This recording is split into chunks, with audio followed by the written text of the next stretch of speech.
Algunos animales viven tan poco que su vida parece un parpadeo. Descubre el top 5 animales que viven menos. Número 5. La pulga. Solo 1 o 2 meses. Chiquita pero incansable. Salta de un huésped a otro sin perder tiempo. Número 4. La mosca común.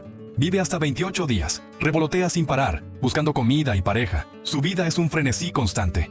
Número 3. La avispa de vida breve. Algunas apenas 10 días. Construyen nidos, cazan y ponen huevos. Una carrera contra el tiempo. Número 2. El mosquito macho. Solo 5 días de vida. Su misión es clara: aparearse y dejar su huella en el mundo. Y el número 1. La efímera.